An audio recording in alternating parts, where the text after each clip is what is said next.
Samantala, 3 menor de edad naman sa Dagupan City ang nasabugan ng mga napulot na paputok. Nakaalerto si Russell Simorio.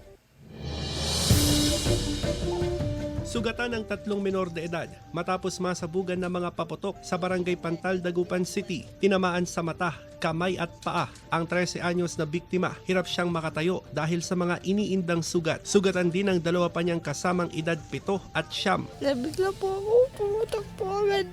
Saan ka tinamaan? Dito. Tumalsik sa'yo, no? Opo, sisi po ako. Ayon sa mga saksi, humandusay ang mga biktima sa lakas ng pagsabog ng mga paputok. Ibinigay lang umano sa mga bata ang mga napulot na paputok. Pagka putok po niya, tumilapon sila. Sila din yung anak ko din yung nagsabi na silang 3 tumilapon po. Ang lakas po ng infarct hanggang doon po sa dulo na rinig pa po yung paputok. Itinakbo sa Faustino D. Senior Memorial Hospital sa City of Ilagan, Isabela ang 13 anyos na binatilyo matapos masabugan sa mata ng paputok. Ayon sa ina, pinaglaruan ng biktima ang kwitis hanggang sa sumabog ito.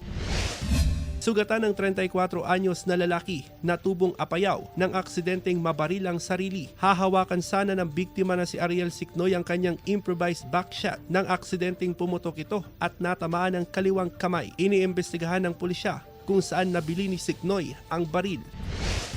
Dinala sa Cagayan Valley Medical Center sa Tuguegarao City ang 68 anyos na babae matapos maputukan ng kwitis. Ayon sa pulisya, napulot lang ng biktimang kwitis na bigla na lang sumabog. Napaso ang ilong ng 42 anyos na si Girly Malana ng Barangay Tagga sa Tuguegarao City, Cagayan nang tamaan ng fountain. Nanonood siya ng fireworks display nang mangyari ang insidente. Kasama si Daryl Peralta, Russell Simorio, One North Central Luzon.